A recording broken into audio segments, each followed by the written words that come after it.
La cât de ce speriată îi.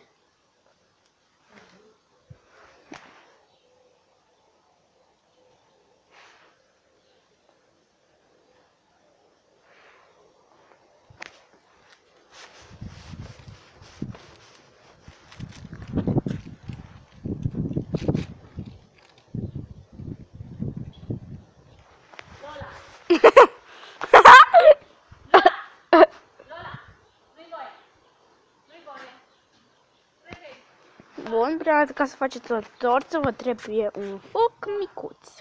Da, nu e așa micuța meu.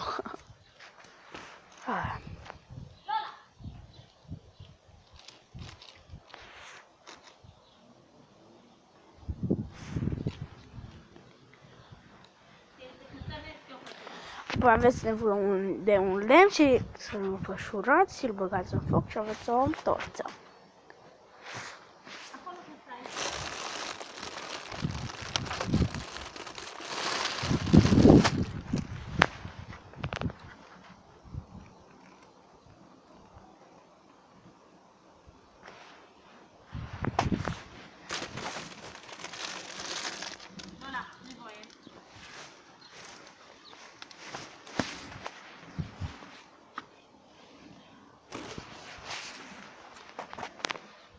Am mai pus un ziar.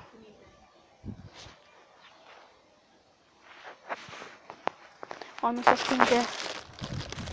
Trebuie să... Hai, focule!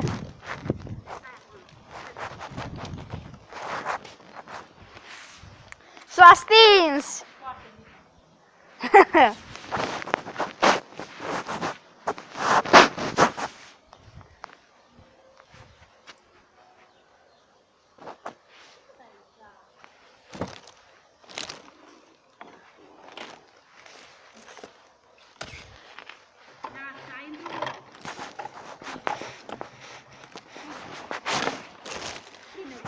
Unde-s chibiturile? Acolo pe pui. Ce mai vrei? Dă-i deodată.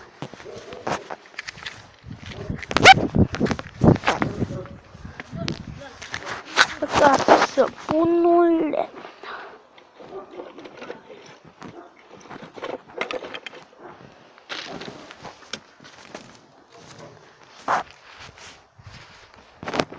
Bun, să dau. Bun, se pare că n-a mers focul.